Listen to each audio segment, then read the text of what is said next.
merci d'être venus si nombreux à cette 4e édition annuelle des Jeudis de l'intuition qui est consacrée ce soir à l'intuition et aux ressources de l'inconscient. Donc les Jeudis de l'intuition vous sont proposés, sont organisés par IRIS, qui est une association qui propose également des formations et des services aux particuliers et aux entreprises dans le domaine de l'intuition. IRIS s'est donné pour mission de mieux faire connaître le phénomène intuitif. Et c'est la raison pour laquelle vous êtes ici ce soir, c'est la raison d'être de ces soirées, c'est-à-dire mieux faire connaître l'intuition, mieux faire connaître ses modes de fonctionnement au public. Je vous annonce d'ores et déjà, même si ce n'est pas encore pour tout de suite, qu'il y aura une grande journée de l'intuition qui se tiendra le 3 octobre prochain au Théâtre Alliard à Paris. Et pour plonger dans les profondeurs du sujet, ce soir avec moi, Carole Cédillo, donc, qui est ici présente. Carole, vous avez été danseuse avant de vous tourner vers une ancienne vie. Oui.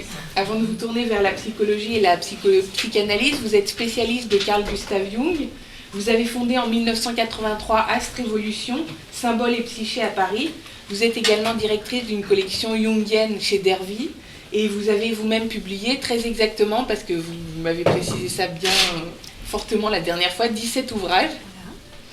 Et vous intervenez en tant que formatrice en psychologie jungienne, mythologie et symbolisme. Kevin Funel, vous êtes hypnothérapeute, depuis toujours en quelque sorte, puisque vous avez eu très jeune l'intuition de cette vocation. En 2002, vous créez l'Académie de recherche et de connaissances en hypnose ericksonienne, ARCH. Elle ne cesse de croître avec des branches ouvertes à Paris, Nice, Marseille, Casablanca et bientôt Genève. Vous avez écrit plusieurs livres, dont 2 sur l'auto-hypnose. Vous avez suivi plus de 3000 personnes en accompagnement thérapeutique. Vous faites des séminaires et des formations et vous enseignez notamment à Paris 8. Alexis Champion, donc voilà, vous êtes informaticien de formation, docteur en intelligence artificielle. Vous êtes aussi un spécialiste de l'intuition et un véritable passionné de ce domaine. En 2008, vous avez créé donc Iris Intuition Consulting qui offre des services et des formations sur l'intuition à une clientèle de particuliers et d'entreprises. Vous êtes formé vous-même aux techniques intuitives auprès des pionniers américains spécialistes de l'usage de l'intuition à des fins civiles et militaires, et vous êtes donc vous-même un grand intuitif. Donc voilà, vous l'aurez compris, les 3 personnes qui sont avec moi ici ce soir ont un grand fonctionnement à la fois, on a une grande connaissance de notre fonctionnement à la fois conscient et inconscient. Et ce qui nous intéresse aujourd'hui, c'est de mieux comprendre le langage de l'inconscient pour pouvoir l'utiliser, comme nous allons le voir, à des fins diverses et variées. Comment les contenus de notre inconscient émergent-ils à la conscience et quelle est la place de l'intuition dans cette émergence? Ce sujet est intéressant car l'inconscient ouvre la voie à des parties inexplorées de nous-mêmes et il est, pour paraphraser Jung, une source d'accomplissement. Donc l'intuition semble être l'une des principales portes d'entrée de l'inconscient dans nos vies. C'est pourquoi nous allons nous pencher aussi sur cette notion. Et première question, donc peut-être pour poser un petit peu les bases de notre réflexion de ce soir, qu'est-ce que l'inconscient? Donc je vais passer la parole à Kevin pour cette question large. Je vais essayer de faire court alors, parce que je pense que déjà, la définition que je vais en donner, c'est pas forcément la définition générale de l'inconscient. Il existe énormément, je crois que chaque philosophe a créé un peu son système de pensée de l'inconscient, depuis assez longtemps en tout cas.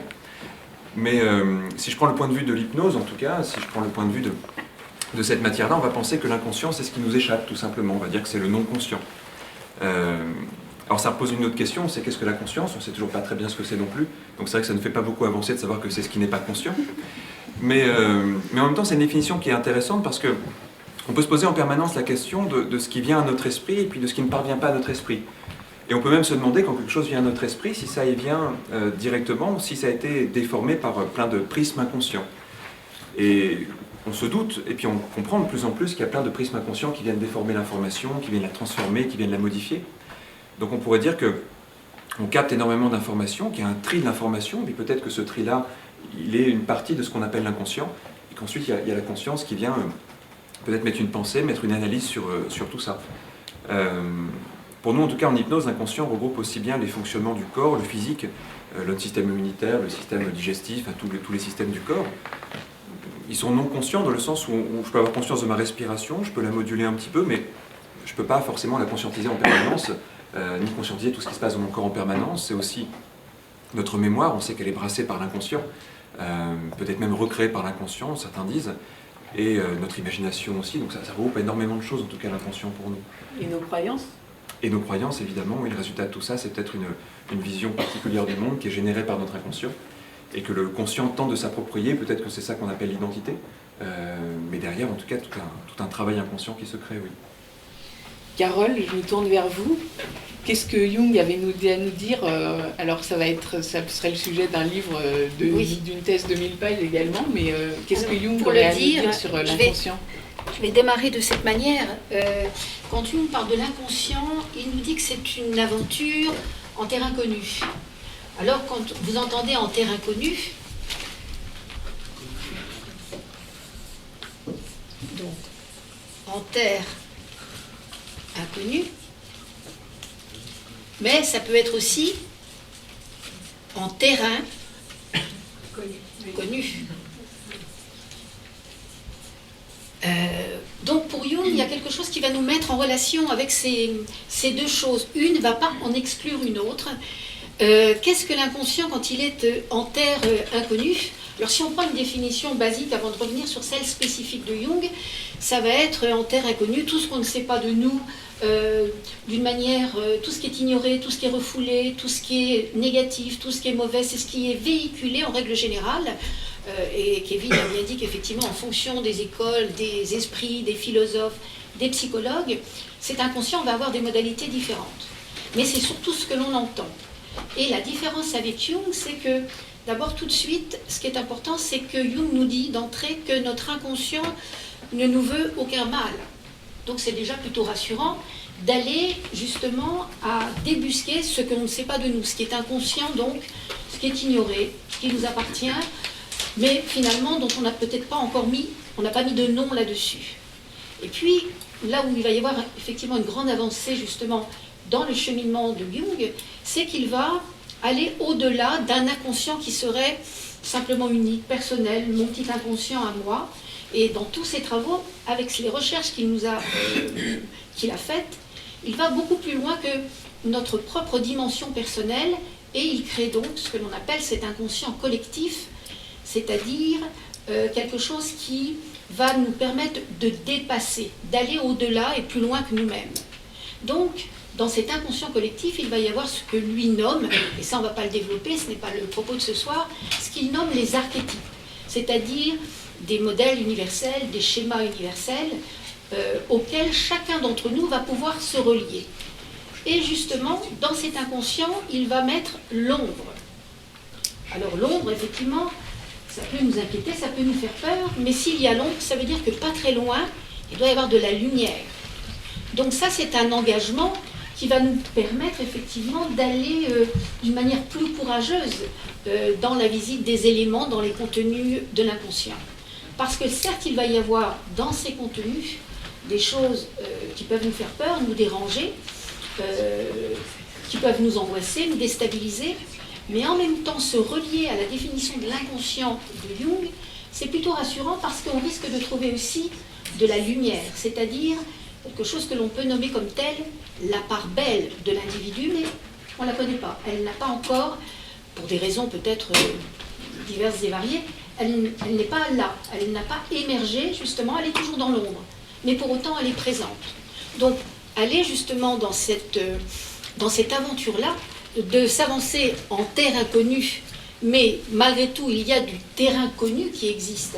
Et peut-être que là, justement, on en parlera peut-être tout à l'heure, c'est justement ce qu'il va y avoir entre les deux, comme une espèce d'interface, ça sera peut-être l'intuition qui va permettre à ces deux-là, effectivement, de ne faire qu'un. Donc, oui, certes, il y a de l'ombre, il y a effectivement une mémoire, et pour Jung, une mémoire particulière, parce que cette mémoire nous relie à quelque chose de lointain, de si lointain que, encore une fois, ça nous emmène dans quelque chose de vraiment ancestral. Mais pour autant, eh bien, ces éléments-là, qui sont dans l'ombre, pourront à des moments, et justement peut-être dans des attitudes qui nous seront peut-être conseillées d'avoir, de faire, justement, feront apparaître justement un jaillissement, un surgissement. Ce sont des mots qui vont être importants dans la relation avec l'intuition et qui permettront justement ces éclats, ces pépites, justement, qui sont dans l'inconscient, c'est-à-dire non visibles, ce n'est pas perceptible, mais qui sont pourtant en nous. qui sont pourtant en nous. Que faire et comment faire justement pour laisser ces pépites remonter? Ça sera peut-être d'autres supports qui nous permettront effectivement d'y avoir accès, de s'y relier. Mais justement, cette définition de l'inconscient portée par Jung est quelque chose qui nous porte à devenir, nous permet peut-être d'aller dans un espace transcendant, au-delà de... donc il n'y a pas que ces éléments boueux, crasseux, qu'on a bien voulu nous définir aussi dans certains discours, je dirais psychologiques. Il y a aussi cette part-là. Et finalement, j'ai choisi, moi, l'option de la pensée, de la psychologie de Jung, justement pour aller à cette découverte qui se trouve dans cette terre inconnue. Mais le terre inconnu, il est quelque part en moi, il est quelque part en chacun. Et il suffit, je mets des guillemets sur le « il suffit » peut-être d'être dans ce désir d'exploration de soi-même pour pouvoir faire remonter effectivement ces pièces lumineuses, justement, ces parcelles lumineuses qui constituent l'individu que nous sommes. Alexis, donc en tant qu'intuitif, en tant que spécialiste de l'intuition, qu'est-ce que vous pouvez nous dire pour votre part de l'inconscient? On commence déjà à avoir là une vision assez complète. Complète, oui. Déjà, c'est que d'un point de vue, on va dire, intuition et recherche sur ce qu'est l'intuition, etc., c'est-à-dire capacité à aller chercher, à percevoir sans utiliser son raisonnement, sans faire de lien logique. En fait, déjà, je prends ce que Kevin et Carole ont dit, quoi, à plein. Alors, pour quelqu'un qui est dans le domaine de l'intuition, enfin qui s'intéresse spécifiquement à ce domaine, l'inconscient, c'est tout ce qui est, qui peut être accédé en utilisant justement cette capacité à percevoir et à savoir sans utiliser son raisonnement. Donc c'est tout ce qui est. Donc ça rejoint inconscient collectif, mais on pourrait même dire inconscient cosmique, quelque part c'est tout ce qui existe, l'univers dans son entier, ce serait l'inconscient. Et la personne dans ce qu'elle est consciente, on va dire, va, justement, en utilisant cette interface qui est l'intuition, peut aller chercher, peut prendre conscience de cet inconscient, donc de tout ce qui est. Et donc avec l'intuition, la partie consciente de chaque être, on va dire, va aller chercher des morceaux, des informations, on va dire, qui sont jusque-là inconscientes. Il n'y a pas de limite à l'information qu'on peut percevoir avec l'intuition. C'est-à-dire qu'effectivement, c'est-à-dire qu'il n'y a rien qui montre aujourd'hui dans les recherches scientifiques sur le sujet de l'intuition, il n'y a rien qui montre qu'on ne pourrait pas accéder à quelque chose pour peu qu'on ait envie d'en prendre conscience. C'est le fait d'avoir envie d'en prendre conscience, donc de se donner une intention de savoir, qui permet de savoir. Alors ensuite, bien évidemment, il y a, comme disait Kevin, il y a des filtres, etc. Il y a l'intellect qui vient nous pourrir la vie, on va dire, toujours en analysant ce qu'on perçoit. Il y a des filtres, etc., à divers niveaux. Mais je répète, voilà, pour peu qu'on se dise, ok, j'ai l'intention de prendre conscience de quelque chose dont je n'ai pas conscience, on pourrait même être aussi large que ça, on va dire, dans son ciblage, dans sa question. Pour peu qu'on se pose cette intention-là, automatiquement, on commence à prendre conscience de cette partie qui est jusque-là inconsciente. Et il y a des méthodes, en fait, voilà, Kevin va en parler, on a déjà parlé un petit peu, il y a des méthodes pour accéder à ces parties inconscientes. Et effectivement, la frontière, soi-disant, on va dire, entre guillemets, entre l'individu et puis tout ce qui est, cette frontière, dans le monde de l'intuition, on va dire, n'existe pas. Il n'y a pas de frontière. On peut accéder aussi bien à l'inconscient qui va être personnel, collectif, collectif, un groupe de personnes, ou l'humanité dans son entièreté, et puis aussi tout ce qui va être au-delà. Et ça fait penser à la phrase de William Blake, si les portes de la perception étaient nettoyées, chaque chose nous apparaîtrait telle qu'elle est, infinie. C'est-à-dire qu'en fait, il n'y a pas de limite à cette information qu'on peut percevoir. Peut-être qu'on peut, brièvement, avant d'entrer plus avant dans le cœur du sujet, dans ce rapport entre l'intuition et l'inconscient, s'interroger sur la nature de l'information qui est perçue quand on parle d'information inconsciente. Kevin, peut-être que vous pouvez nous éclairer là-dessus. Cette information qui est perçue donc, par notre conscient, cette information de l'inconscient, quelle est-elle exactement? Alors l'information qui est perçue par le conscient ou par l'inconscient? L'information, excusez-moi, l'information qui est dans notre inconscient, de quelle Oui. nature est-elle exactement? Là aussi, c'est peut-être difficile d'avoir une réponse simple là-dessus. Déjà, on pourrait dire qu'à un premier niveau, il y a nos récepteurs sensoriels qui abreuvent notre cerveau en permanence d'informations. Et notre cerveau, il trie cette information depuis notre naissance, puisque c'est comme ça qu'on s'adapte au monde, tout simplement. C'est parce que j'ai vu différents objets, différentes personnes, différentes mimiques, différentes attitudes, que j'arrive à créer des catégories puis à m'adapter à la réalité. Sans cette adaptation-là, on ne survivrait pas, tout simplement. Donc ça, c'est un premier niveau. Il y a un deuxième niveau, et peut-être que c'est là que ça rejoint ce que dit Alexis. On le sent bien parfois qu'il n'y a pas que nos récepteurs sensoriels habituels qui rentrent peut-être en œuvre dans quelque chose. Parfois, on a une information qui nous parvient, on ne sait pas très bien d'où elle vient. C'est délicat d'expliquer ça. Mais on le voit dans la rencontre. Parfois, on rencontre une personne et on a pas mal d'informations qui nous viennent. Alors, on peut toujours se dire qu'il y a une information sensorielle, des perceptions infinitésimales. Mais peut-être aussi qu'on peut s'apercevoir, déjà, je rejoins ce que dit Alexis, que l'espace est une convention entre les personnes, mais que quand on est vraiment dans cette forme d'intuition, peut-être justement que la présence de notre inconscient nous y aide, on capte directement ce qui se passe chez une personne, par exemple.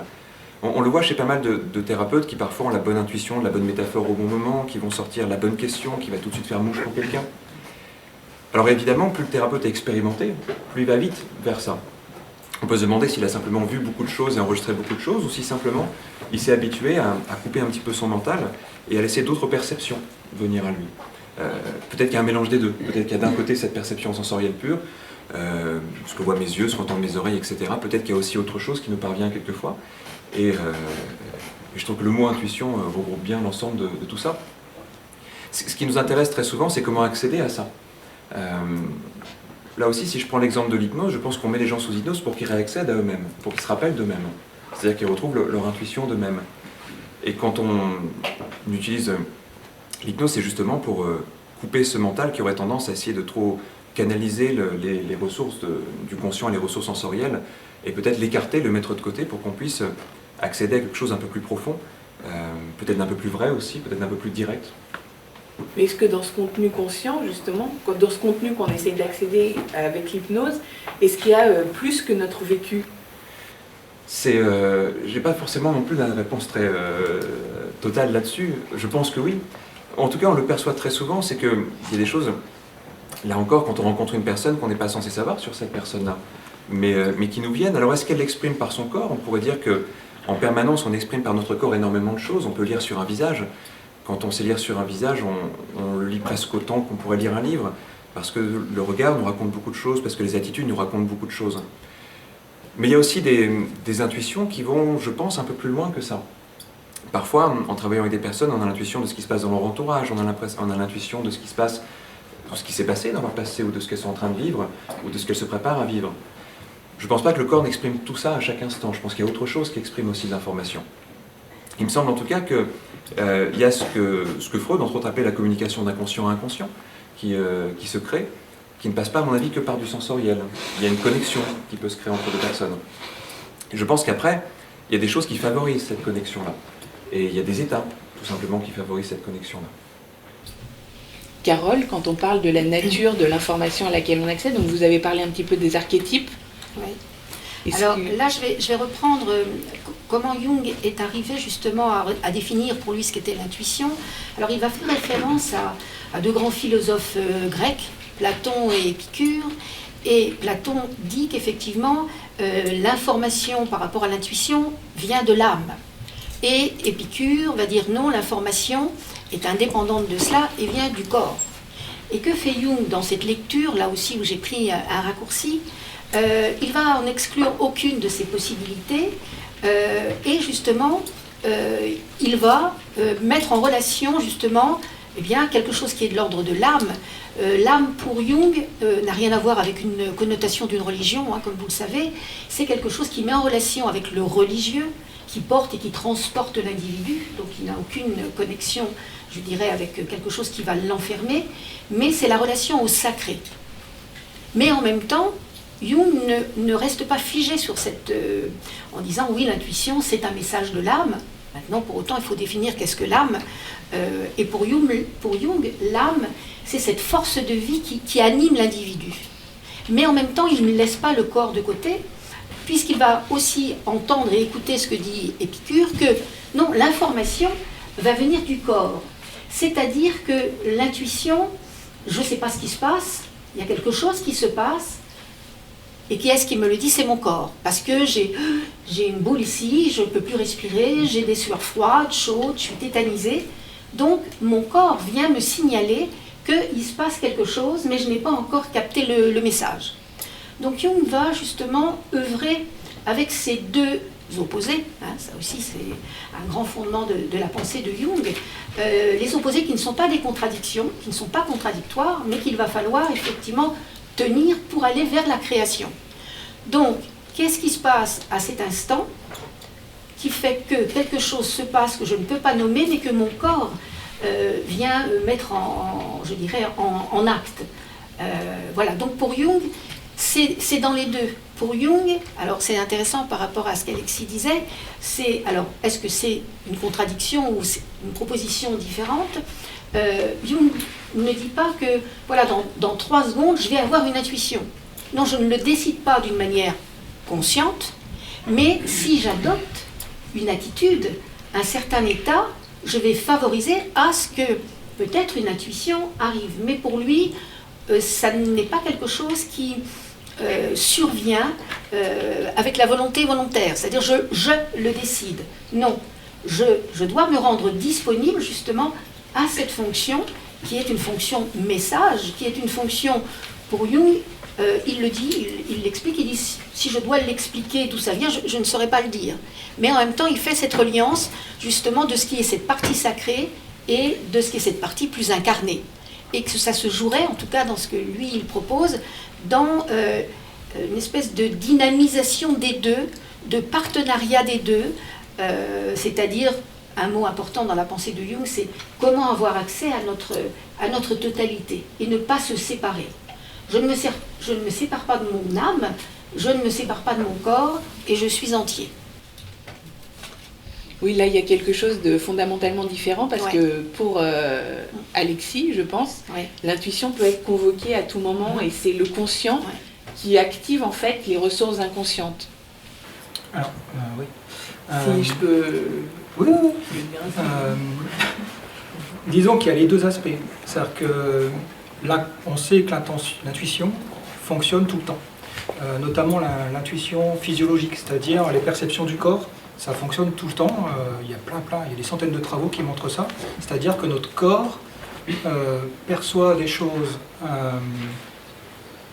sans raisonner. Bon, c'est notre corps, donc bien évidemment, mais au-delà justement des frontières standards, on va dire, spatiales et temporelles. Par exemple, percevoir quelque chose par rapport à quelqu'un d'autre qui est à côté de nous ou pas. Du moins qu'il y a un lien en fait, qui est conscient ou pas d'ailleurs, ce lien. Donc le corps fonctionne toujours à plein en termes d'intuition, c'est-à-dire va percevoir des informations. Et ces informations peuvent traiter, on va dire, peuvent se rapporter à tout et n'importe quoi, on va dire, entre guillemets. Donc ça, c'est une chose. Et ça se mesure objectivement, on le sait. Et puis, par ailleurs, parce qu'on a l'intention de, consciemment, si on veut avoir conscience justement de quelque chose qui est jusque-là inconscient, on peut mobiliser cette intuition. Et là, c'est là où on va se dire, tiens, je veux prendre conscience de quelque chose en particulier. Par exemple, je ne sais pas, comment telle personne se sent, ou qu'est-ce qu'elle pense, ou etc. etc. Je vais rebondir sur ce que vous avez dit. Il y a des choses qui ont été abordées par rapport justement aux moyens d'accès aussi aux filtres sensoriels. On a beaucoup parlé de sensoriel déjà. Et puis à ce que nous on appelle aussi en intuition la notion de savoir. Tout ce qui est sensoriel, bien évidemment, c'est le corps. Et comme tu sais, Kevin, le moyen d'accès à notre environnement, depuis qu'on est tout petit, c'est forcément le sensoriel. Enfin, il y a le sensoriel et c'est la manière dont on explore le monde depuis toujours. Et donc ça fonctionne à plein. Et l'intuition, bien évidemment, va utiliser le sensoriel comme point d'accès à beaucoup de choses. Et c'est d'ailleurs, on sait, notamment pour passer dans un état particulier qui va être favorisant pour l'intuition, on sait qu'il faut commencer par le sensoriel. c'est-à-dire aller choper, on va dire, son corporel, quoi, ce qui est corporel. Alors peut-être qu'on peut donner un exemple de la manière dont ça fonctionne. On peut prendre l'exemple d'un objet inconnu. Ouais. On cherche à déterminer quel est cet objet. On peut explorer cet objet à l'aide de ses sens, même sans le voir et même sans Oui. savoir quel il est, en interrogeant ses sens. Oui, en fait, c'est simplement la même démarche que l'on fait dans la vie courante de tous les jours. Simplement, c'est que là, on va systématiser la démarche pour la rendre consciente. Et parce qu'on en a conscience, c'est là qu'on va la systématiser. C'est-à-dire que quand on est dans l'environnement de tous les jours, on a tellement développé une compétence inconsciente de percevoir les choses qu'on perçoit le sensoriel, mais c'est machiné en fait quasi instantanément. Par exemple, le fait de dire ça c'est un livre, ça c'est un verre d'eau, etc. En fait, on perçoit ni le livre ni le verre d'eau, on perçoit ce qui est sensoriel, et puis parce qu'on sait ce qu'est un livre et un verre d'eau, on interprète le fait que ce soit un livre ou un verre d'eau. D'ailleurs, parfois on va se tromper, mais le sensoriel il est exact. Si on l'a fait vite. Et donc, si on veut accéder intuitivement à une information sur un objet quelconque, en fait, on se dit simplement, okay, quelles sont les couleurs de l'objet, quels sont les sons produits par l'objet, quelles sont les odeurs de l'objet, quelles sont, et puis les informations viennent, en fait, tout aussi simplement que ça. Et le fait de dérouler ça de manière systématisée, et justement en évitant de se faire embarquer par les interprétations, vraiment aller se poser les questions sensorielles, donc utiliser son corps, automatiquement on bascule dans un état qui est non ordinaire de conscience, et qui, si on continue, ben on se rend compte que automatiquement, bon je saute des étapes bien sûr, mais automatiquement on arrive à ce qu'on appelle la notion de savoir, et là on a des informations qui sont non sensorielles qui apparaissent à la conscience. Donc tout ça sans savoir de quel objet il s'agit. C'est-à-dire que c'est ça qui est étonnant dans cette notion d'intuition, c'est qu'elle fonctionne sans savoir sur quel objet porte l'attention. Ce qui me vient, je pense que c'est une blague perso tout d'un coup qui me vient, mais dans l'environnement courant, avant de percevoir ce que c'est, on ne sait pas ce que c'est, quoi. Il n'y a pas de différence. Enfin, je ne vois pas trop la différence. Au départ, on est forcément en aveugle sur ce qu'on perçoit.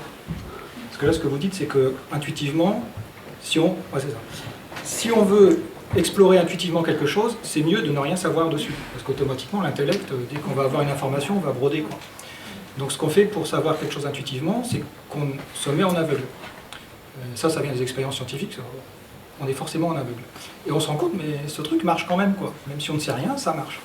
Alors ce que je me disais là, ce que je pensais, c'est que mais dans notre environnement courant, c'est exactement la même démarche. Avant d'avoir conscience de quelque chose, on n'en a pas conscience, on ne l'a pas encore perçu, et à un moment donné, on va le percevoir, et après en avoir conscience. Et je pense que ça me vient parce que, ce qu'on disait tout à l'heure, quelle est la frontière? Il n'y en a pas en fait.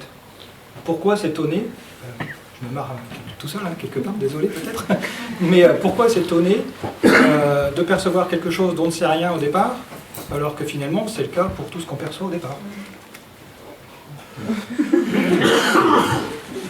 Kevin, est-ce que vous pouvez nous... Je sais pas si je suis d'accord, j'ai pas compris exactement.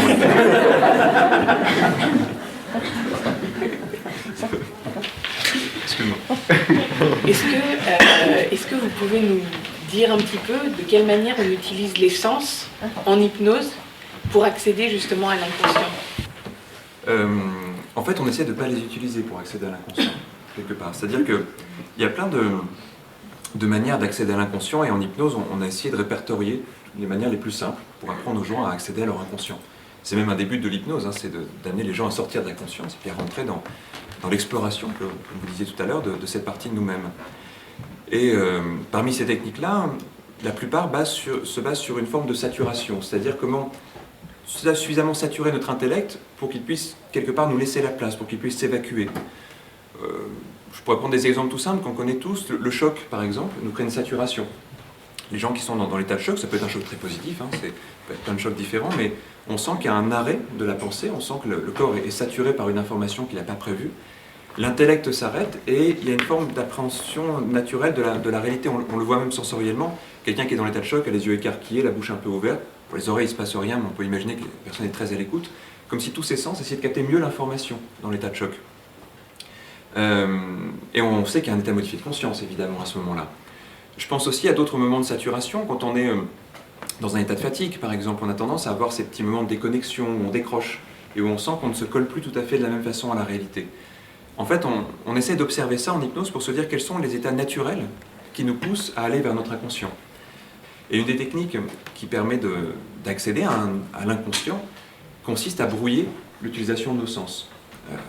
Alors, il y a plein de variantes de ça, mais par exemple, quelqu'un qui va se concentrer très fortement sur toutes ses perceptions visuelles, puis qui après va se concentrer très fortement sur toutes ses perceptions auditives, puis qui après va se concentrer très fortement sur toutes les perceptions du corps, le kinesthésique, les perceptions de la peau, et qui va passer comme ça d'un sens à l'autre plusieurs fois, va avoir très rapidement une saturation sensorielle. On retrouve ça dans certaines techniques de méditation aussi. Et à un moment donné, la pensée s'arrête, il y a une manière de décrocher du réel, et là on a une autre appréhension de ce qui se passe autour de nous et en nous. Donc c'est une des techniques qu'on utilise pour couper le mental, en quelque sorte. Et on a souvent en tout cas cette envie en hypnose de mettre le mental un peu sur off, pour qu'il y ait autre chose qui puisse émerger. Mais je pense qu'on rejoint vraiment ce que tu dis quand tu dis qu'on peut entraîner comme ça le mental à accéder à l'intuition. A priori, quand on fait ça en hypnose, on ne dit pas que c'est pour accéder à l'intuition. Mais c'est une des raisons pour lesquelles on le fait au final, parce que, imaginons quelqu'un qui est dans une problématique personnelle, ce qui fait que sous hypnose, une prise de conscience est possible, c'est justement qu'il peut se connecter à cette partie inconsciente qui très souvent a déjà peut-être des solutions, des réflexions. Quand on dit qu'on prend conscience de quelque chose, c'est bien que c'était déjà là avant en nous, en fait. Simplement, on ne savait pas comment y accéder. Il y a peut-être énormément d'informations qu'on a déjà, mais on ne sait tout simplement pas comment aller chercher ces informations-là. Et c'est vrai, même pour rejoindre la question d'avant, qu'on peut toujours se demander, est-ce qu'on va chercher des informations ou est-ce qu'on va les trouver en nous? Est-ce qu'elles ne sont pas déjà en nous et qu'il y a simplement besoin de créer un pont pour y accéder? J'ai l'impression en tout cas que c'est ce que tu esquissais là dans ce que tu disais. Et oui, je pense que notre inconscient, il a un réservoir de ressources et de connaissances qui est beaucoup plus vaste souvent que ce qu'on imagine, et que plus on va s'habituer à l'explorer, plus on va arpenter cette partie de nous-mêmes, plus on va pouvoir se connecter à des choses qui étaient déjà là, qui étaient déjà des perceptions de l'inconscient, dont on n'a pas forcément la connaissance, parce que justement le mental parfois nous amène au connu, nous amène à ce qu'on croit, nous amène à nos habitudes, à nos routines, et qui a besoin de couper tout ça. Donc le travail des sens, entre autres, peut permettre ça. Carole? Alors moi, je rejoindrais un certain nombre, en restant dans la pensée de Jung, un certain nombre d'informations de Kevin, justement. Qu'est-ce que Jung propose justement pour dérouter le mental, hein, qui effectivement, c'est pourquoi, parce que, etc. C'est justement pour avoir accès à ces parts cachées, justement à ce qui... et laisser émerger la dynamique de l'intuition. Alors il dit que l'intuition, lui, ne sait pas, il le nomme vraiment, il dit « je ne sais pas d'où ça vient, et je sais qu'on ne peut pas le décider », donc c'est lui qui le dit de cette manière, mais on peut effectivement, à travers un travail de relaxation, un travail de méditation, un travail d'acceptation, c'est une attitude pour lui, c'est une posture d'ouverture, vraiment d'être disponible à l'univers, c'est-à-dire d'être aussi dans quelque chose qui est de l'ordre de la confiance pour permettre, pour autoriser, c'est une autorisation intérieure pour lui. C'est pourquoi le travail sur les rêves, c'est pourquoi le travail sur l'imagination active, en fait, c'est quelque chose qui est de cet ordre-là, où, encore une fois, c'est aussi le travail, on dirait, actuellement de l'art-thérapie, hein, où on va dérouter le pourquoi, parce que, avec un point d'interrogation, justement, il le dit aussi, bon, peut-être pas tout à fait de cette manière, mais dans le fond, c'est ça que ça veut dire, c'est comment faire pour retourner dans le bac à sable, c'est-à-dire retrouver cette part spontanée, cette part de l'enfant qui, lui, est complètement là-dedans, d'une manière... naturel et inné. Après, notre éducation, nos formatages sociaux, culturels, etc., viennent mettre à mal cette fonction que tout le monde a, bien évidemment, mais qu'on a perdu de vue à cause de toute cette éducation-là, qui est la nôtre, qui empêche, qui ferme. Donc, comment retrouver cette part, justement, intuitive qui est en chacun? Alors, bien sûr, certaines propositions existent, hein, voilà, mais j'ai envie de revenir sur ce que Alexis dit, parce que sinon c'est le mental, j'ai l'impression que si je me dis, j'ai ce vouloir de l'intuition, là j'y vais avec le mental, non? Voilà, donc ça ne me permet pas, effectivement, d'être dans... Il y a quelque chose qui contrôle, qui... Je ne suis pas dans cet accueil. Ou est-ce que je peux l'être quand même en ayant cette intention volontaire? Oui. Si on peut. Oui, on peut. En fait, notre intellect, enfin le mental, il analyse constamment. Ok. Donc c'est lui qui va découper, il va scinder, il va dire ça c'est pas pareil que ça c'est différent, ça c'est comme ci, ça c'est comme ça. L'intuition c'est l'opposé. Dans le dictionnaire, c'est ce que je disais tout à l'heure, c'est ce qui est capacité à avoir une information, à savoir sans raisonner. Donc c'est vraiment les deux outils, on va dire. L'un étant pas l'autre, étant le contraire de l'autre. Donc effectivement, si on a l'intellect, le mental qui fonctionne à plein, on peut se dire, bah oui, l'intuition là, t'es étouffé, et effectivement dans notre civilisation, depuis qu'on est tout petit, au plus tard ça démarre en CP chez nous, on nous apprend beaucoup à résoudre des problèmes, etc. Donc ça prend beaucoup d'énergie, et puis on a très peu qui va rester au niveau de l'enfant. Et ça se mesure, enfin, bon, au niveau de la créativité par exemple, on est de moins en moins créatif avec l'âge et ça va très très vite, à 20 ans on est déjà quasiment cuit, quoi. Donc il y a des tests... Ça peut se rattraper, hein, ça. Ouais, effectivement, parce que c'est un désapprentissage qui se fait avec l'éducation, et hop, bien évidemment on peut récupérer. Alors, donc effectivement on peut se dire, si j'ai mon intellect qui fonctionne, mon intuition ne va pas pouvoir fonctionner. Et c'est quasi utopique quelque part de se dire je dois enlever mon intellect et puis je le sors complètement, quoi. Parce qu'inconsciemment il va fonctionner quand même, même si consciemment on ne le veut pas. Donc ce qu'on fait dans les méthodes qui ont été développées dans les années 70, principalement dans les labos aux États-Unis, c'est qu'on se dit en fait l'intellect on va l'utiliser à faire quelque chose, mais qui n'est pas nous embêter quand on veut utiliser notre intuition. Et ce quelque chose, tant qu'à faire, ça va être quelque chose qui va nous aider justement à accéder à notre intuition. Et l'intellect, il y a quelque chose qui est intéressant, c'est que globalement, il sait faire qu'une seule chose à la fois. Donc en fait, on va apprendre à notre intellect à faire une tâche nouvelle, ce qu'il adore d'ailleurs, et ce qui va être de trier les choses. Parce que c'est ça l'intellect, il découpe, il trie. Donc en fait, on lui dit, ok, on passe par des questions. Je vais répéter ce que j'ai dit tout à l'heure, et c'est vraiment retourner au bac à sable, c'est-à-dire l'enfant, quoi. Ok, quelles sont les couleurs, quels sont les sons, si je veux savoir intuitivement quelque chose sur un objet, un événement, une personne, peu importe. Quelles sont les couleurs, qui est-ce qui dit ça? C'est l'intellect, c'est le mental. C'est le mental qui se pose les questions. Quelles sont les couleurs? Quels sont les sons? Quelles sont les odeurs? Quels sont les goûts? Quels sont les mouvements? Quelles sont les activités qui se passent à cet endroit-là, si j'explore un lieu, par exemple, intuitivement. Tout ça, c'est l'intellect qui se le dit. Donc en fait, on va utiliser l'intellect pour se poser des questions, ça va poser une intention, aussitôt après, on coupe l'intellect, entre guillemets, et on ouvre, et ce qui vient, c'est l'intuition qui va amener une information. Et puis, instantanément après, on se repose une autre question. On arrête, on écoute son intuition. Et on fait ça. Et ce qui se passe, c'est que ça se fait de plus en plus vite et ça synchronise mécaniquement les deux hémisphères du cerveau, notamment. Enfin, ça fait pas mal de choses, ça dans l'état modifié. Et ce qui fait que ça crée de plus en plus cette ouverture intuitive. En plus, là, quelque part, on sature l'intellect. En plus de se poser des questions, on va demander à notre intellect, à notre mental, de trier tout ce qui vient. Par exemple, quelles sont les couleurs? Bleu, ok, ça c'est une couleur, je le prends, je considère que c'est intuitif. Je me repose une question, quelles sont les couleurs? Il y en a sûrement d'autres. Quelles sont les couleurs? Tiens, maison. Ah, maison, ça c'est pas une couleur, c'est pas ce que j'ai demandé, l'intuition elle répond à ce que j'ai demandé. Ce qui est erroné, on va dire, c'est l'intellect qui va me l'amener, parce que parfois il se trompe. Maison, c'est pas une couleur. La maison, je le mets de côté, je considère que c'est pas intuitif. Donc on utilise l'intellect pour réfléchir sur lui-même, sur ce qu'il produit, et pendant qu'il fait ça, il n'est pas en train de produire autre chose qui pourrait nous embêter. Vous comprenez? Donc en fait, on dit maison, on met de côté, et puis si j'ai une émotion, on se dit ça c'est une émotion, etc. Et tout ce travail de tri et de questionnement, c'est l'intellect. Et pendant qu'il fait ça, il n'est pas en train justement d'interpréter. Donc c'est comme ça qu'on va le chanter quelque part, et en plus on va venir booster notre intuition, parce qu'on va constamment se poser des questions et analyser ce qui vient. Et à la fin, imaginons si on prend simplement une feuille et puis qu'on met deux colonnes, si d'un côté on se dit tiens, je mets tout ce qui est intuitif, et de l'autre côté je mets tout ce que j'ai analysé comme n'étant pas, on se rend compte statistiquement que ce qu'on a gardé comme étant intuitif, c'est très très très massivement juste, et que le reste est très très massivement erroné. Voilà. Pour rebondir peut-être sur une nuance, vous avez utilisé le mot vouloir tout à l'heure, j'ai utilisé le mot intention. Je trouve que c'est intéressant la nuance entre les deux termes. Parce qu'en effet, si je veux quelque chose, il y a de fortes chances pour que je bloque l'intuition. C'est un peu comme quand on veut à tout prix s'endormir, vous savez, et ça marche pas très bien.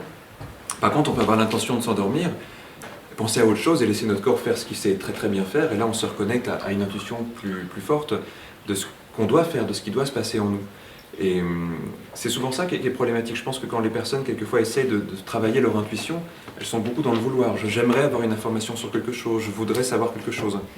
Et plutôt que simplement, et je trouve que c'était une très belle image que tu disais, lancer une idée et puis attendre qu'elle revienne, un peu comme quand on cherche quelque chose, parfois on sait que si on s'acharne pour le trouver, on ne le trouvera pas forcément, mais que si on a l'intention de le trouver, même si on fait autre chose, l'information elle nous reviendra. C'est ce qui nous arrive, je pense, quand on oublie un nom, une date, quelque chose comme ça, et qu'on veut le retrouver. On fait confiance en cette partie nous-mêmes pour qu'elle le retrouve. Donc c'est vrai que c'est pas forcément en domptant notre inconscient qu'on va avoir une très bonne intuition, mais peut-être en apprenant son fonctionnement, en comprenant son fonctionnement.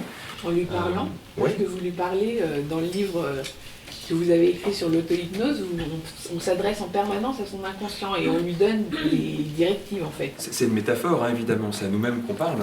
Mais en même temps, on se parle tout le temps, hein. Quand on réfléchit, on se parle à soi-même. Mais c'est vrai que c'est une métaphore intéressante. Si on personnifie notre inconscient, non pas pour devenir schizophrène et penser qu'on a un ami imaginaire, bien sûr, mais pour se dire, tiens, il y a cette partie de moi, plutôt que ce soit en inconnu, quel visage je lui donnerais, quelle forme je lui donnerais, quel aspect je lui donnerais. Et lui donner, entre guillemets, une mission, c'est-à-dire lui demander de faire quelque chose, puis lui faire confiance pour qu'il le fasse. Notre inconscient fait déjà énormément de choses pour nous, en fait. C'est tout ce qui se passe en dehors de notre pensée est produit par notre inconscient. Je reviens à une notion dont vous parliez au tout début, notre inconscient, il est peut-être même ni positif ni négatif, il a simplement des fonctions. Fonction de survie, par exemple, fonction de guérison, fonction de repos, fonction de récupérer l'énergie, enfin énormément de fonctions qui marchent très très bien. Et puis parfois aussi, on peut lui donner de nouvelles fonctions, on peut lui apprendre certaines choses. Et je pense qu'on peut entre autres lui apprendre à aller chercher des informations. Quand on parle des rêves, une des choses qu'on fait en hypnose parfois, c'est de se poser une question et demander à notre inconscient de nous amener la réponse à cette question, sous forme par exemple d'un rêve, dont on va se rappeler le lendemain, qu'on va pouvoir ensuite appréhender, qu'on va pouvoir ensuite regarder, peut-être même lui demander de nous traduire ce rêve. Notre inconscient est très habile quand on lui donne une mission comme celle-là pour la réaliser. Et je pense que tout simplement, la connexion avec l'inconscient, peut-être par ce biais-là, peut-être par d'autres, peut-être par le fait de noter ses rêves, fait que de plus en plus on accède à cette partie de nous-mêmes. Tous les gens qui notent leurs rêves le matin en se réveillant s'aperçoivent qu'au bout de quelques jours, ils s'en rappellent beaucoup mieux qu'avant. Ne serait-ce que parce qu'ils ont l'intention de s'en rappeler. C'est ça qui va souvent fonctionner. Donc on vient vraiment sur cette notion-là. Non pas d'une maîtrise donc consciente de quelque chose qu'on voudrait canaliser, cadrer, maîtriser, mais peut-être une intention qui est aussi pleine de confiance en cette partie de nous-mêmes qui fait déjà bien son travail. Vous aviez écrit avoir une communication fluide avec l'inconscient permet de fortifier l'intuition. On peut s'adresser donc directement à l'inconscient. Oui, je savais plus que j'avais écrit ça, mais c'est possible. Alors, mais oui, c'est vrai. Oui, je pense vraiment, oui. En fait, l'intuition, elle est de toute façon par nature inconsciente à la base, avant de nous parvenir. Donc plus on va créer le lien avec l'inconscient, plus on va laisser notre intuition venir. En fait, pour prendre une métaphore sur le rapport conscient-inconscient, on pourrait imaginer qu'il y a une frontière qu'on a installée. Je pense en effet que dans l'enfance, elle n'existe pas, cette frontière-là, mais qu'on a appris à installer, qui devient pour beaucoup de gens une frontière très, très dure, très, très opaque, très fermée, qui fait qu'il y a peu d'informations qui passent du conscient à l'inconscient. Au point même, comme vous le disiez tout à l'heure, qu'on peut quelquefois avoir une douleur, on ne sait pas très bien d'où elle vient, on se doute quelque chose qui se passe en nous, mais beaucoup de gens vont juste chercher à résoudre la douleur plutôt qu'à comprendre ce qui se passe en eux, c'est-à-dire à traiter le besoin conscient, d'aller mieux plutôt qu'à comprendre le besoin inconscient d'exprimer quelque chose. Donc il y a même une façon parfois de nier l'inconscient, de le laisser de l'autre côté de cette frontière parce qu'il n'est pas arrangeant cet inconscient, il nous connaît bien, on ne peut pas lui mentir, on ne peut pas le tromper.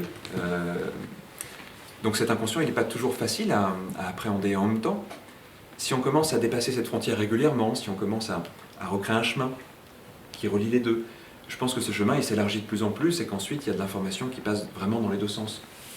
Les personnes qui font ça régulièrement sont déjà très attentives à ce qui se passe en elles et ont souvent l'intuition de ce que leur corps leur dit.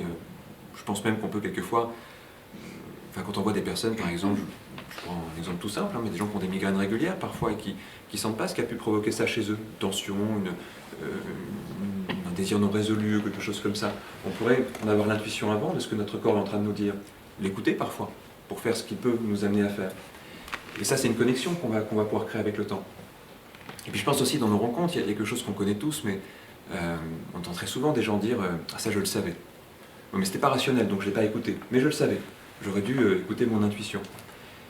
Bah, quand il y a ça, c'est qu'il y a beaucoup d'informations qui est passée, mais peut-être pas assez. Et justement, que ce cheminement, ce passage entre le conscient et l'inconscient, il n'a pas été assez élargi, assez travaillé pour que la personne ait pu se faire confiance, tout simplement, et écouter ce que cette partie d'elle savait déjà. Oui, alors je voudrais rebondir Oui. sur quelque chose que Kevin vient de dire aussi, pour revenir sur quelque chose d'important. Non, l'inconscient, il est ni gentil, ni méchant, ni positif, ni négatif. Simplement, Jung dit que l'inconscient ne nous veut aucun mal.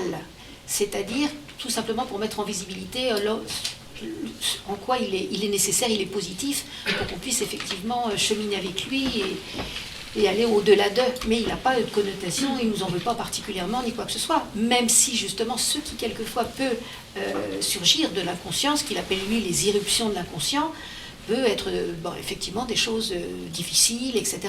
C'est comme les synchronicités. Les synchronicités, effectivement, d'où elles arrivent, ces synchronicités? Elles arrivent d'ici ou elles arrivent d'ici? En tout cas, il y a une rencontre avec quelque chose qui est l'intuition et l'inspiration, et il y a un moment juste, il y a un kairos qui est là, et effectivement, c'est... Voilà, donc cette intuition, et aussi pour rebondir sur... ah oui, mais je le savais, et Jung ajoute, mais qui en moi savait? Et on revient sur ce qu'il apporte à ce moment-là.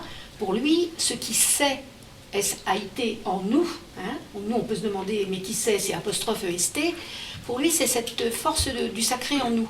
Bon, c'est comme ça qu'il le nomme, c'est quelque chose qui est en nous, en dehors de nous, et qui justement, à un moment, parce que c'est un moment juste, pour lui une intuition qui est en relation avec une synchronicité n'arrive pas à n'importe quel moment de notre histoire, c'est que quelque chose est prêt, et c'est vrai que c'était important de remettre en face à face savoir et intention, parce que bien évidemment on n'est pas du tout dans la même dynamique, hein, intention et vouloir, hein, effectivement si je veux, oui là tout est fermé, tout est verrouillé, l'intention, c'est elle qui donne effectivement, qui ouvre la porte, qui ouvre les pistes. Bien sûr, c'était important hein, de remettre ces deux mots-là, ils ne portent pas la même chose. Et là où un va effectivement ouvrir à cette disposition, à cet abandon, à ce qui va arriver, l'autre, bien évidemment, l'empêche, justement. Parce que là, c'est un vouloir-pouvoir. Et dans la psychologie jungienne et dans toutes les autres psychologies, on dirait qu'il y a effectivement là quelque chose qui est de l'ordre de la toute-puissance, et ça ne nous appartient pas. C'est simplement comment accueillir, et on revient effectivement sur cette image, sur cette métaphore du bac à sable, parce que c'est vraiment là où ça se passe, c'est tout ce qui est, je vais reprendre un terme jungien, ce qui est ce puer en nous, bien évidemment, qui autorise, c'est une autorisation, moi j'aurais envie de dire, mais peut-être que vous ne serez pas d'accord, mais effectivement, au-delà de l'intuition, c'est une autorisation. C'est où est mon désir? Voilà, là on est de nouveau dans des grands termes jungiens, désir dans force de vie, hein, encore une fois, justement d'avoir accès à cette dimension. Pourquoi finalement l'intuition dans notre culture à nous, c'est quand même très suspect, hein. Attention à cette intuition, la preuve, je le sais, mais je le savais, mais je ne l'ai pas écouté. Si on avait été, je dirais, comme avec toutes les autres fonctions qui sont la pensée, le sentiment, hein, voilà, et la sensation, on était, je dirais, briefé avec tout ça, ça serait normal et naturel. Comment se fait-il qu'il faut ramer autant pour retrouver quelque chose qui nous appartient, que l'on a tous?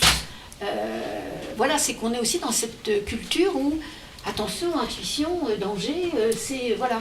Alors qu'effectivement, c'est quelque chose qui demande de l'accueil, de la générosité, de la disponibilité, de l'ouverture, de la confiance. C'est tous ces mots-là, finalement. Alors, est-ce qu'on va faire l'inverse? On va aller travailler sur l'intuition, comme ça, on va se récupérer toutes ces belles valeurs, ou l'inverse, mais peu importe. Il y a quelque chose de cet ordre-là. Donc, voilà, c'est pour ça que je voulais revenir un petit peu sur ce que vous disiez, voilà, et qui abondait aussi, bien sûr, même si nos approches sont différentes, elles ont rendez-vous quand même quelque part au même endroit. Voilà. Il y a juste 10 fils.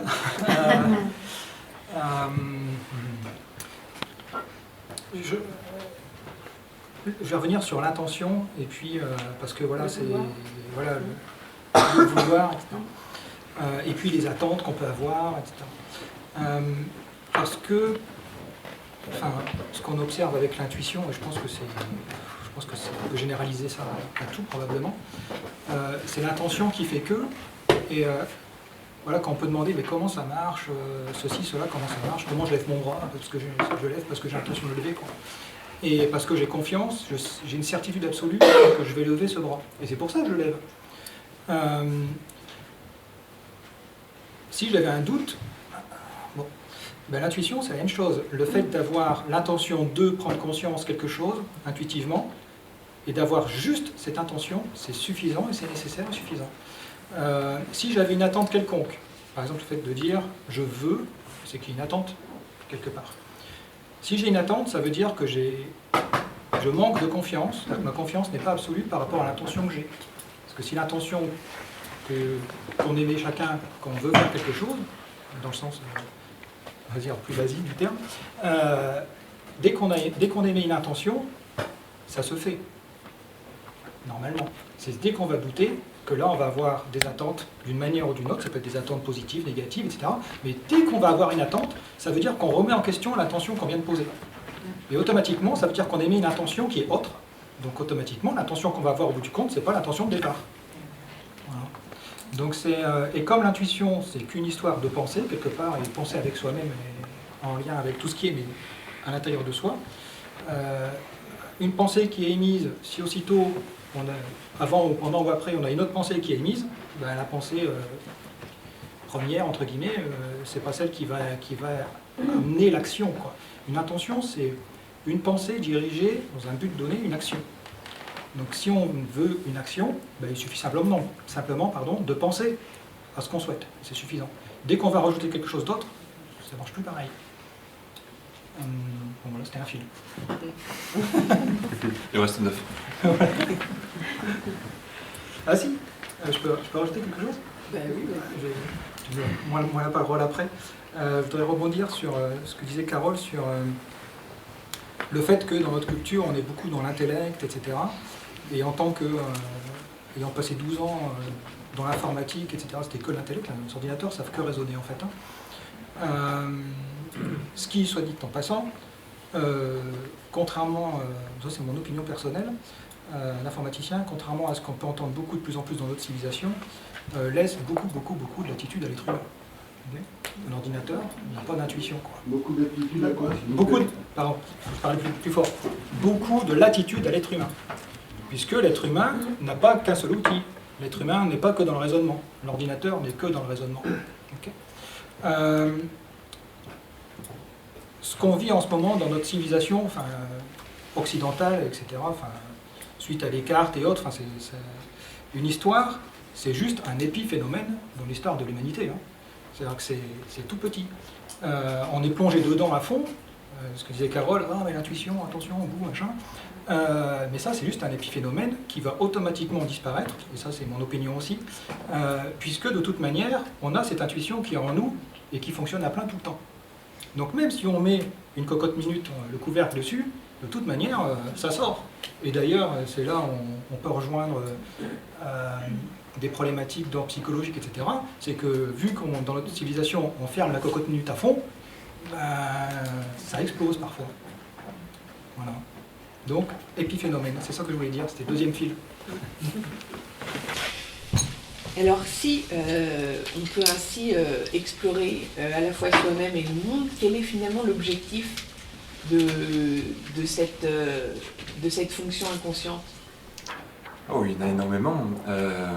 Déjà, l'inconscient, je pense que, comme on le disait là depuis tout à l'heure, comme c'est une partie de nous-mêmes qui nous échappe, aller l'explorer, c'est déjà une aventure à part entière. Et puis ensuite, c'est aussi, je le disais tout à l'heure, une partie qui nous connaît mieux que nous-mêmes. On peut quelquefois déformer la réalité, on le sait, on peut se mentir à soi, on peut modifier les choses, mais notre inconscient, lui, sait très bien qu'à ce moment-là, on se raconte une histoire. Et donc parfois, aller visiter notre inconscient, c'est aller visiter la partie la plus vraie de nous-mêmes. Je vais prendre un exemple de ça. C'est une expérience que j'ai beaucoup menée il y a quelques années quand je travaillais des personnes sous hypnose. J'ai fait ça avec pas mal de personnes. Alors je ne sais pas si tout le monde sait un peu comment fonctionne une séance d'hypnose. Hein. Évidemment, ce n'est pas du spectacle, c'est quelque chose qui qui est plutôt doux, on va dire, mais où on laisse une très grande place à notre inconscient. Et j'avais un petit protocole qui était assez simple. Je demandais aux gens si, par rapport à la problématique qu'ils avaient, tout simplement, s'ils savaient d'où elle venait. Certains répondaient oui, certains répondaient non. Ceux qui répondaient oui, parfois, avaient une thèse très précise dessus, en disant, voilà, il m'est arrivé ça à tel âge, avec un tel, etc. Et puis selon, évidemment, leur lecture, je pense qu'il y avait une orientation par rapport à ça. Des personnes qui avaient une culture dans laquelle on met le passé comme étant la cause du présent, évidemment, trouvaient l'origine dans le passé. Des personnes qui avaient une lecture peut-être plus neuroscientifique, c'est-à-dire une perception d'un présent perpétuel du cerveau, pour simplifier, il faut simplement dire qu'il y avait une routine mise en place, qu'il y avait un apprentissage mis en place, etc. Donc ça, c'était leur explication consciente. Puis après, je les mettais sous hypnose. Et vous savez, sous hypnose, on peut simplement demander à l'inconscient de créer des réactions automatiques. Par exemple, on peut demander à l'inconscient, s'il est d'accord avec quelque chose, de créer par exemple un mouvement d'une main qui se lève toute seule. Ce qui est assez étrange quand on le vit, parce qu'on a un mouvement qu'on ne contrôle pas, un peu différent justement du mouvement habituel. J'ai ma main qui se lève qui répond à une question, ou qui se baisse pour dire non par exemple. Et donc je posais des questions très simples à chaque fois à ces personnes-là. Je leur demandais si leur inconscient pensait qu'il y avait une origine précise à cette problématique qu'ils avaient aujourd'hui. Ça répond quasiment tout le temps oui, évidemment, à une question comme ça. Je leur demandais ensuite si la raison évoquée par le conscient leur semblait la bonne. Très souvent, ça répondait non. Je dis très souvent, on va dire que c'est une proportion un peu à la louche comme ça, mais je dirais que dans 90% des cas, c'était non. C'est-à-dire que l'inconscient n'était pas d'accord avec le conscient. Je posais ensuite une question toute belle, je demandais à l'inconscient si lui connaissait l'origine réelle de cette problématique. Évidemment, ça répondait oui.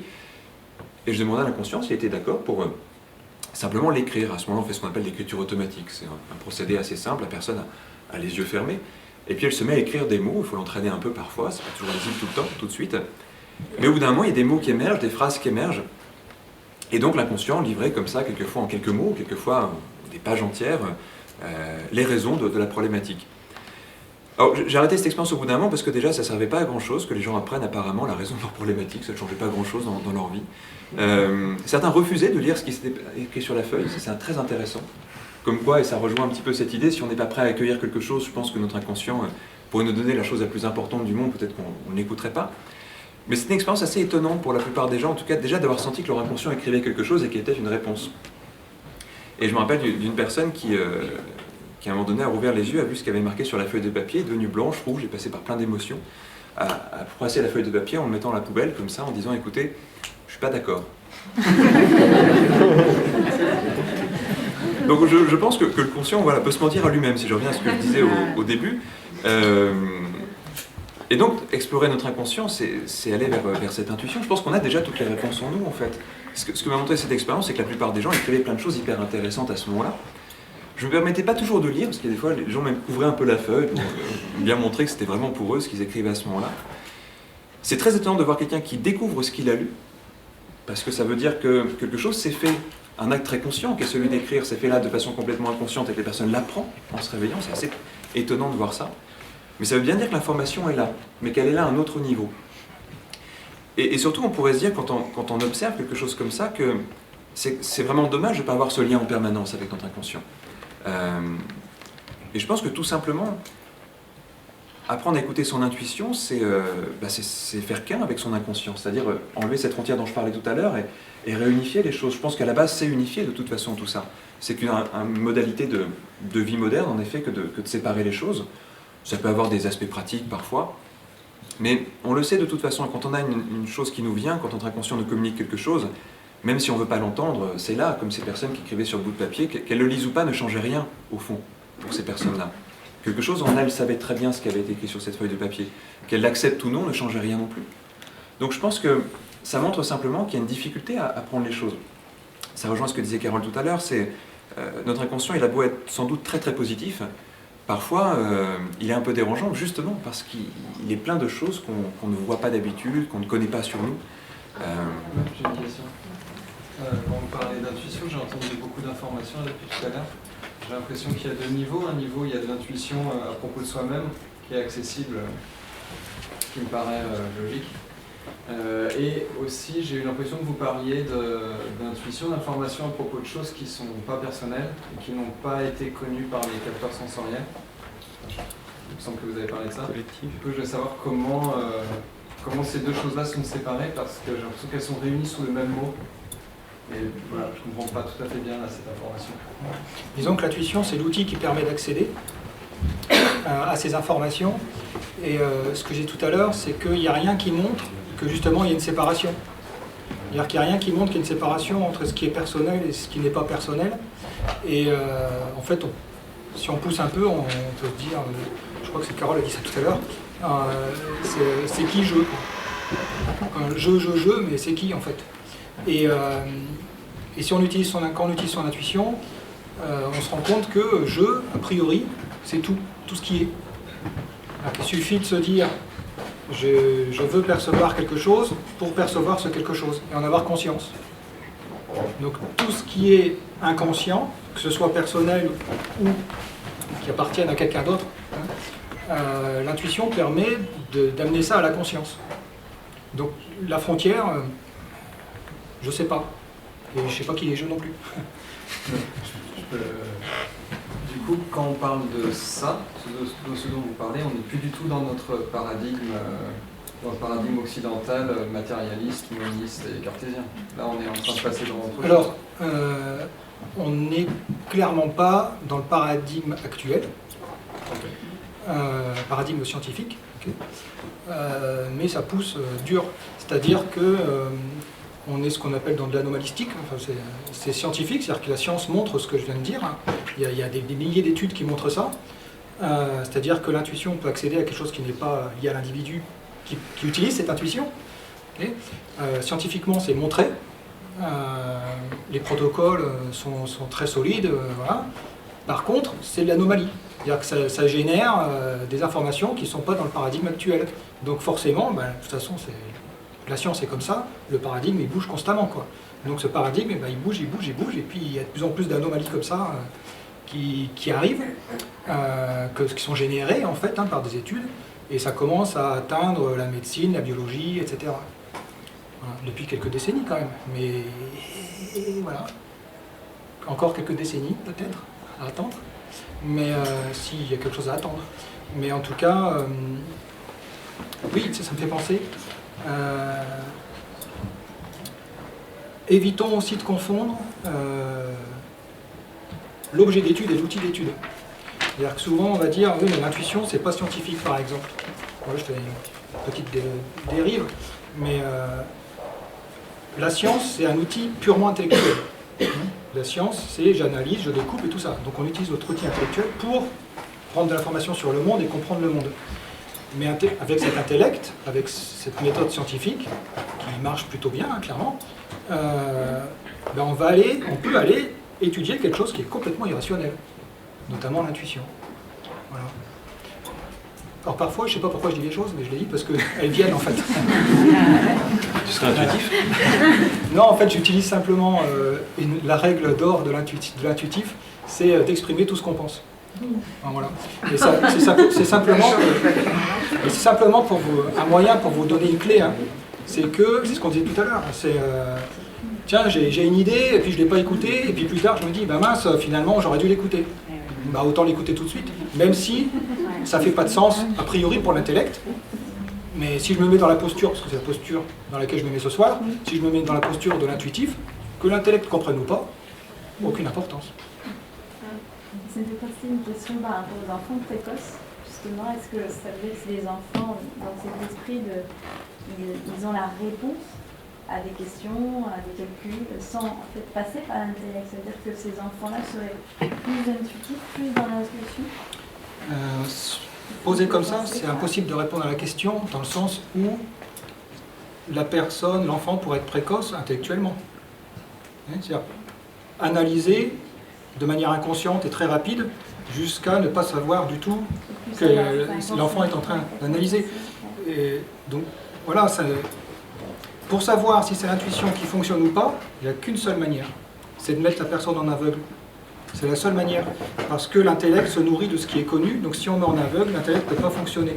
Donc si par exemple on pose une problématique à un enfant ou à un adulte, peu importe, je ne sais pas, trouver la réponse à un problème et la réponse est un nombre. Okay. Si on montre l'énoncé à l'enfant ou à la personne et que la personne émet la réponse, c'est impossible de savoir si c'est l'intellect ou l'intuition qui a trouvé cette réponse. Par contre, si on ne demande pas la question et que la personne trouve la réponse, là c'est forcément l'intuition qui a trouvé. Donc voilà, quand on se pose des questions sur est-ce que c'est l'intuition ou l'intellect, qui c'est, quoi, hein, ben, en fait il faut mettre en aveugle et c'est la seule manière. Est-ce que les femmes ont plus d'intuition que les hommes? Non. Non, en fait, mais d'un point de vue, alors non dans l'absolu, mais il y a des recherches, alors quelques-unes, qui montrent que les femmes ont une facilité d'accès et d'utilisation, que ce soit au niveau inconscient et au niveau conscient. Voilà. Ouais, je crois que j'allais partir dans autre chose, donc je m'arrête là. Peut-être juste pour répondre à cette question, il y a sans doute un conditionnement culturel bien plus important que les autres conditionnements, c'est-à-dire qu'il y aurait certainement d'énormes différences d'un pays à l'autre, par exemple. Je ne suis pas sûr que ce soit le fait d'être un homme ou une femme. Peut-être après qu'on n'est pas éduqué de la même façon en tant qu'homme et en tant que femme. Ça, c'est un élément important. Mais je pense qu'il y a des cultures, tout simplement, où l'intuition est tellement plus naturelle et tellement plus utilisée depuis l'enfance et tout au long de la vie. Là, il faudrait vraiment voir à éducation égale, en fait. C'est très compliqué de faire une expérience comme celle-là. Je voudrais rebondir sur, justement sur ça dans la pensée jungienne. Pour Jung, l'individu, il a deux polarités. C'est-à-dire qu'en tant que femme, on a notre masculin, qui s'appelle l'animus pour Jung, on ne développe pas, et vice-versa. Et en tant qu'homme, on porte son féminin, qui s'appelle l'anima. Pour Jung, l'intuition est féminin. Féminin F majuscule, ce qui voudrait dire que c'est le féminin en l'homme, hein, pour un homme qui s'exprime quand il est... et pour répondre à ce que disait le monsieur tout à l'heure, oui, moi je fais énormément de formations sur tous ces domaines-là, et bien évidemment, je fais des groupes de 12 à 14 personnes, et ben, si j'ai un homme, je trouve ça extraordinaire, et si j'en ai deux, je trouve ça magique et magnifique. Donc, ça veut dire que quand on dit oui, l'intuition est féminine, et si on le disait dans l'option de Jung, on ne dit pas que ce sont les femmes sexuées qui ont de l'intuition, mais que c'est le féminin en tant que principe, comme dans l'alchimie, comme etc. Et on écrirait le féminin avec un F majuscule. C'est-à-dire que qu'est-ce qui est féminin en l'homme? Ben, son anima. Et effectivement, c'est quand un homme est intuitif, dans le sens où ça a été dit même de manière un petit peu différente, mais quand il vit son intuition, c'est qu'il fait appel à cette dynamique, en tout cas ça appartient à Jung, hein, on n'est pas obligé d'y adhérer, hein, mais c'est dans le jeu des polarités. Pour Jung, un individu est complet quand il est sexué homme mais porteur du féminin, et quand il est sexué femme et porteur du masculin. Hein. Voilà, donc là ça mériterait aussi un grand débat. Donc quand on dit l'intuition est féminine, alors ça c'est peut-être pas jungien, mais si on veut récupérer cette phrase-là, ce qui veut dire que oui messieurs, si vous êtes là et que l'intuition vous appelle, vous interpelle, vous etc., ben, vous êtes des hommes, ça sans aucun doute, mais ce qui vit en vous, ce qui s'exprime en vous à ce moment-là, nous dirait Jung, c'est justement cette partie qui est du féminin, et effectivement qui, féminin et masculin, n'apportent pas les mêmes dynamiques à l'intérieur, etc. Donc c'est de cet ordre-là, donc c'était un petit peu pour compléter, et d'autres personnes qui travaillent aussi dans ces domaines font certainement aussi l'observation que dans certains domaines, oui, où il y a plus d'hommes, où il y a plus de femmes, etc., mais que c'est intéressant aussi de le regarder avec cette perspective-là. On peut se demander comment on pourrait la personnifier, notre intuition, puis l'imaginer. On pourrait se demander comment on se la représente. C'est souvent intéressant de se représenter quelque chose pour aller dans cette direction-là. Quelqu'un qui a envie de développer son intuition, peut-être qu'il peut se demander comment on ressent l'intuition, comment on imagine l'intuition, comment on entend l'intuition. On peut imaginer l'intuition comme un enfant aussi, pourquoi pas. Et les gens qui sont dans des systèmes de régression, par exemple, redéveloppent souvent leur intuition. Amener quelqu'un à retrouver des sensations de l'enfance peut l'amener vers ça, pourquoi pas l'imaginer comme ça. Je crois que s'il y a un symbole qui nous parle, s'il y a une représentation qui nous parle, elle va forcément nous ouvrir dans la direction qu'on recherche, tout simplement. Une manière de communiquer avec ces symboles personnels aussi. Ça me permet de rebondir.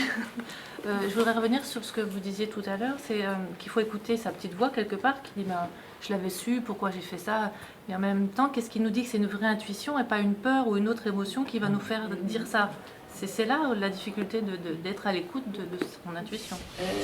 Par rapport à quelque chose que vous dites, je vous dirais, mais comment vous le savez? Et vous me diriez, ben, je ne sais pas, mais je le sais. Pour Jung, c'est quelque chose qui investit, qui envahit tellement l'individu qu'il y a comme une certitude qui n'est pas validée, bien sûr, elle sera validée demain ou après-demain, puisque c'est une fonction aussi où il y a de l'anticipation, en tout cas pour lui. Si je dis, oh là là, demain j'y vais pas, là, parce que je ne le sens pas, vous allez me demander pourquoi, je vais vous dire, je ne sais pas, mais quelque chose en moi me le dit. Et je saurai peut-être demain pourquoi. C'est aussi pour ça que cette fonction, elle est suspecte dans notre culture à nous, comme on l'a dit tout à l'heure, même si c'est qu'un épiphénomène, mais on est quand même dedans, c'est qu'il n'y a rien, il n'y a pas de validation, voilà, ça ne répond pas au pourquoi, parce que. Bon. Donc, je ne sais pas, c'est quelque chose qui est en moi. Alors, après, oui, je l'écoute ou je ne l'écoute pas, mais pour Jung, quand il met une définition par rapport à ça, je reviens aussi sur ce que Kevin a dit, il y a quelque chose qui le sait à l'intérieur et finalement ça le sait à l'extérieur, il y a comme une certitude. C'est vraiment trop fort en moi et que là on peut valider. Et puis on le validera demain ou après-demain en fonction de qu'est-ce qui a fait que je le savais. Alors pour Jung, qu'est-ce qui a fait que je le savais, c'est pas son propos. C'est tout simplement qu'il a repéré, quand il a repéré ce qu'on appelle les typologies jungiennes, des façons d'appréhender la vie et le monde. Et quand c'est comme ça, c'est effectivement, il y a une boussole à l'intérieur qui fait que bon, on la suit ou pas. Alors après, qu'est-ce qui fait qu'on va suivre cette boussole ou pas? C'est de l'ordre de la confiance, du doute de soi-même. Là aussi, on a quand même dans le sac à dos un certain nombre de choses qu'on n'a peut-être pas encore déposées et qui fait que ce qui est justement, qui fait partie de la part belle, dont j'ai parlé au départ justement, dans l'inconscient jungien, où il y a effectivement la part pas belle, bon, d'accord, on verra ce qu'on peut en faire, mais il y a aussi cette part belle. Donc, voilà, qui bien souvent est maltraitée, ou parce qu'on... Voilà, donc cette petite voix-là, alors quelquefois, elle y va, hein, elle claironne, si c'est bien bloqué ici, ça passera pas, et puis il y a un moment donné où, voilà, ou peut-être, pour reprendre ce qui a été dit tout à l'heure, quelque chose dans ma progression de vie, dans mon cheminement, dirait Jung, dans mon individuation, je vais donner l'autorisation parce que j'en ai enfin l'intention. Et effectivement, je pense que là, cette intention-là, elle peut effectivement répondre. Alexis, sur la validation de l'intuition? Alors, il y a plusieurs façons de répondre. Je vais prendre celui-ci. Enfin, celle-ci plutôt. De façon, c'est... Déjà, est-ce qu'on est dans le spontané ou dans le provoqué? Okay. La difficulté, elle est surtout dans le spontané. C'est-à-dire qu'il y a quelque chose qui survient. Mais là, moi, je vais aller, c'est... Travaillons cette capacité. Ça sera du provoqué, c'est-à-dire c'est un outil que je vais mettre en œuvre consciemment. Et plus je vais faire ça, plus ça va devenir une compétence qui va devenir inconsciente. Et donc, le spontané, qui va se développer aussi, forcément. Okay. Ben, ce spontané, comme j'aurais entraîné en fait avant, comme j'aurais utilisé consciemment cette capacité qui viendra une compétence, etc., ben, ce qui va m'arriver, on va dire, ce qui va nous arriver de manière intuitive et spontanée, comme ça aura été travaillé, cette capacité, ben, je saurai en fait par expérience, ce qui fait que j'ai une moyen de calibrer en fait, kinesthésique principalement, intérieurement, une manière de calibrer, est-ce que c'est de l'information intuitive ou pas. Voilà. C'est-à-dire que là, comme pour s'en sortir, il n'y a qu'un seul moyen, c'est comme dans beaucoup de choses, hein, c'est qu'il faut bosser en fait, développer ça, et puis après, on arrive à calibrer cette affaire. Je voudrais rajouter quelque chose, rebondir sur ce qui a été dit rapidement, je crois que c'était Kevin, c'est cette histoire de mouvement. Le pont, ce lien entre l'inconscient et le conscient, qui est, entre autres, l'intuition, se manifeste de manière constante, inconsciente, de manière très basique, on va dire, par des mouvements réflexes. C'est toujours des mouvements réflexes. Par exemple, il y a une expérience que j'adore, c'est vous prenez des joueurs de poker. Vous leur mettez, ce que typiquement on peut utiliser pour détection de mensonges. C'est-à-dire qu'on va mettre un petit appareil qui va mesurer la conductance de la peau, c'est-à-dire la capacité à mesurer, la capacité à conduire l'électricité. On met ces appareils aux joueurs de poker, et en fait, qu'est-ce qu'on mesure? On mesure que Quand un joueur a une mauvaise main, physiologiquement, il réagit au fait qu'il a une mauvaise main. Quand le joueur de poker a une bonne main, physiologiquement, il réagit que c'est une bonne main. Alors comment il réagit physiologiquement? Donc là, c'est complètement inconscient, parce que le joueur de poker, il ne sait pas ce que son corps à ce moment-là est en train de conduire plus ou moins l'électricité. Quoique ça pourrait s'apprendre, peut-être. Mais en tout cas, ce qu'on mesure, c'est que physiologiquement, le corps du joueur de poker réagit de manière adéquate si c'est une mauvaise main ou une bonne main. Et ce qui est intéressant, c'est qu'il le sait avant même que le croupier est donné. Vous comprenez? Et là, on est bien dans de l'intuition et on est bien dans du mouvement réflexe. Parce que qu'est-ce qui fait que la peau va conduire plus ou moins l'électricité? C'est que les pores vont plus ou moins s'ouvrir, se resserrer. C'est un exemple, c'est une étude parmi des centaines d'autres. Et à chaque fois qu'on est dans l'intuition physiologique, qu'est-ce qu'on a au bout du bout? C'est du réflexe. C'est de l'intuition réflexe et du mouvement réflexe. Et qui dit réflexe dit kinesthésique. Donc c'est du sensoriel. Et hop, c'est la brèche et on y va. S'il y a des joueurs de poker dans la salle. D'ailleurs, parce que j'aimerais, c'est encore une petite blague personnelle, mais ce serait rigolo que tous les joueurs de poker apprennent à utiliser ça, et donc ils joueraient plus au poker.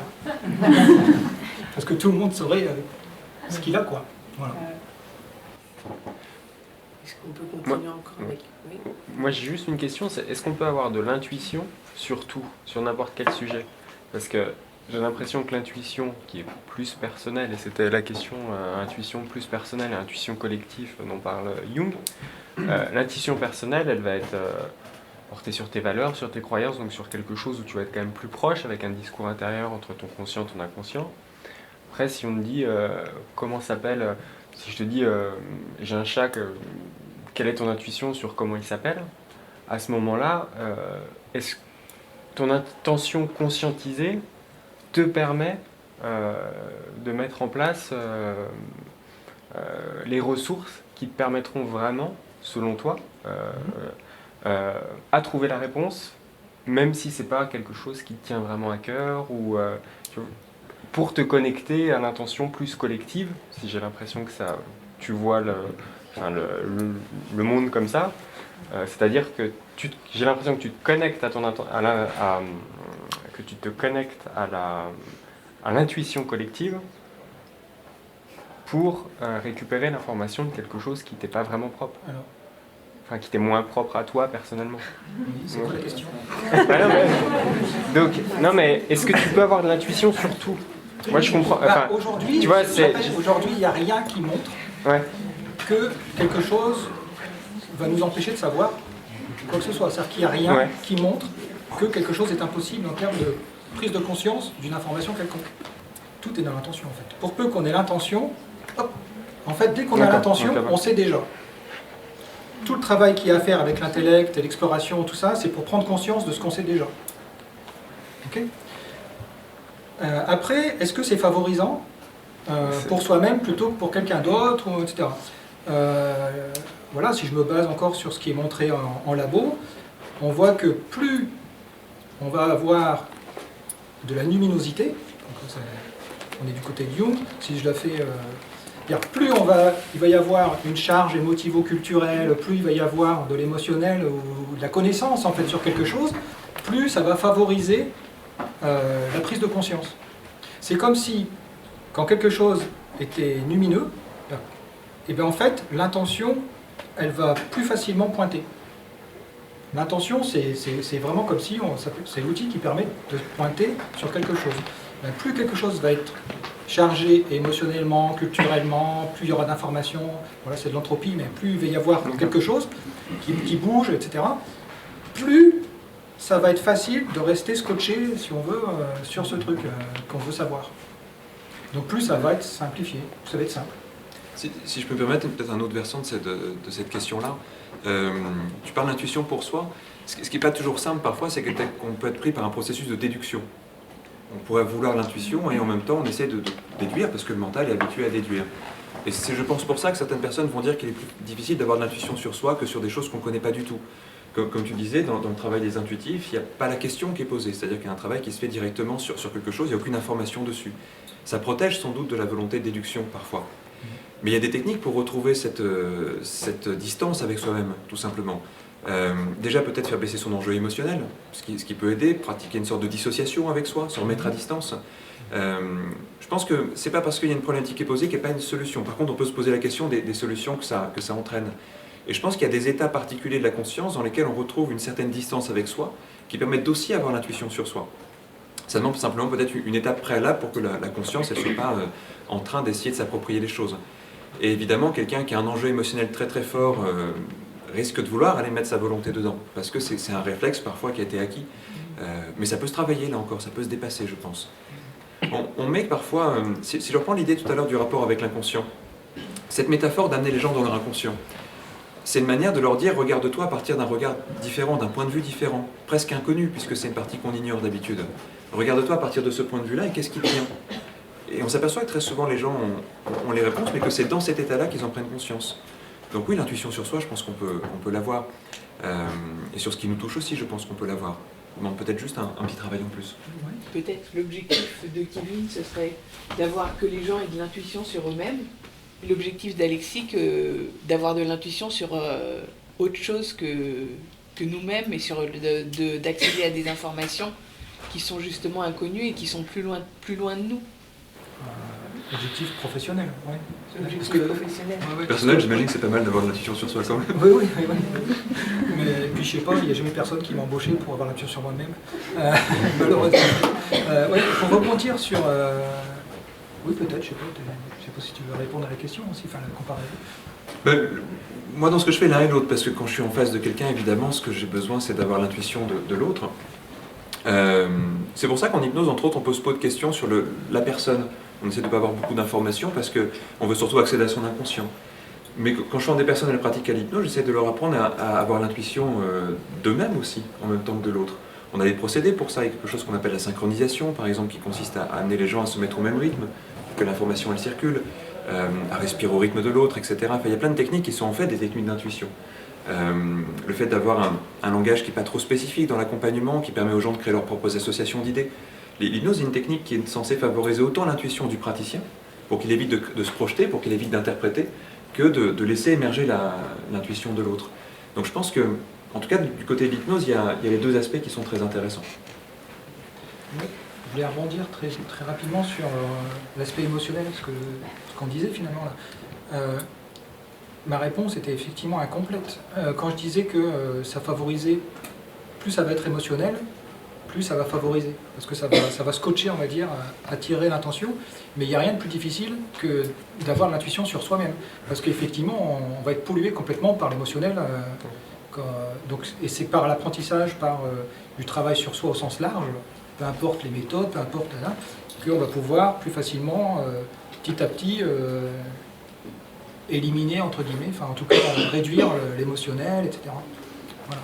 Et d'ailleurs, quand on est entre nous, on va dire, au bureau, si on s'imagine à notre intuitif, la première chose qu'on fait si on veut savoir quelque chose sur soi, c'est de demander à quelqu'un d'autre.